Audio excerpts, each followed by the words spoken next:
Blazing Angels 2, presumably the sequel to Blazing Angels 1. This is a fairly good game with a somewhat silly title. Maybe it's just me, but I really think that Blazing Angels sounds like a motorcycle gang. However, the packaging has a bunch of airplanes and things exploding on the front of it, so that sort of clarifies it. It's about airplanes. And it is, as you can see on screen. That ship's done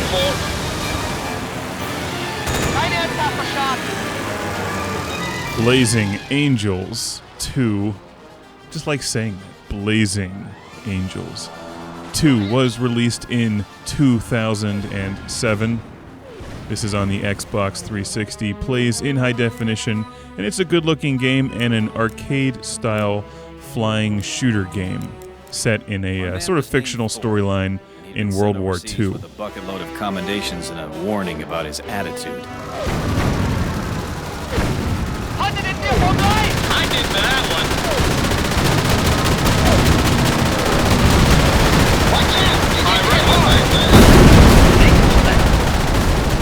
The whole premise of the game is that you're a pilot and you fly a variety of different airplanes throughout the war in all kinds of different locations around the world, which is nice. It gives a tremendous array of variety in the gameplay and the environments that you're fighting in.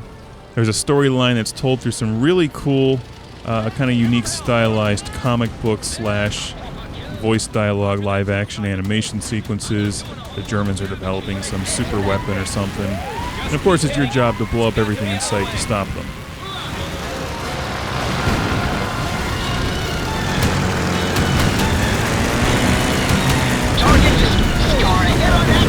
The whole thing has that World War II comic book, larger-than-life feel, and the music sounds like it was all lifted right out of Star Wars. This game incorporates some pretty neat things into the gameplay. You can win a variety of airplanes depending on how well you do in each of these missions. I think there's about 12 missions overall, something like that. They can take somewhere between 10 and 30 minutes for each mission. Depending on how many enemies on the ground or in the area that you destroy, you are awarded prestige points. You can also get points from flying under things. Sometimes there's little tokens that you'll see me pick up, little blue things that give you some additional points. There's one underneath the Eiffel Tower, for instance. And then you can spend your prestige points on airplane upgrades like more powerful machine guns and armor.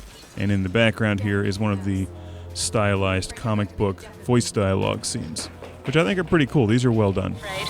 I need to visit the German garrison and collect some documents before I can go.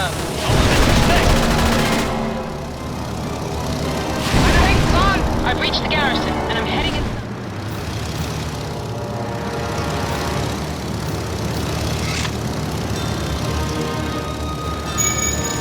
Graphically, it's a nice game and definitely an arcade-style flight game. There's no realism here whatsoever.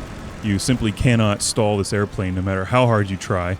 Different airplanes have different characteristics. Some are more maneuverable, have different weapons, more armor, and whatnot, like you'd expect. And going into each mission, they recommend a plane for you to use. Door is out of action. My, you made a miss of that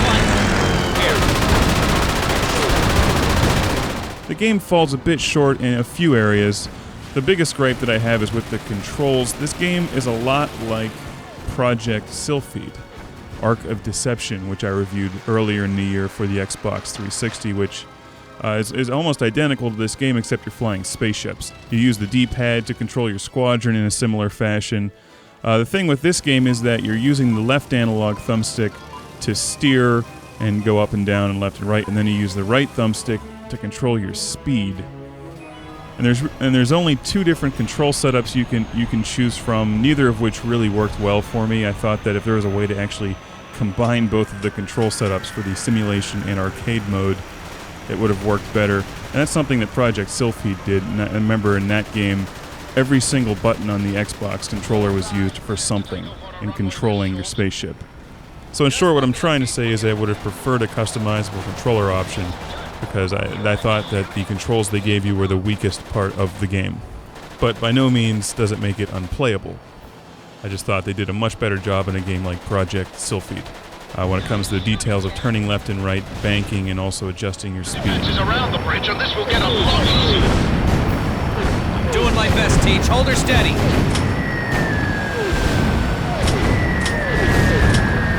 You just wiped that target. The other issue is that occasionally the frame rate seems to choke up on itself. Ground by next Talk something about fire. You know, just in case. And that's the classic Game Room review of Blazing Angels 2. The secret missions of World War II. So secret, they never even happened.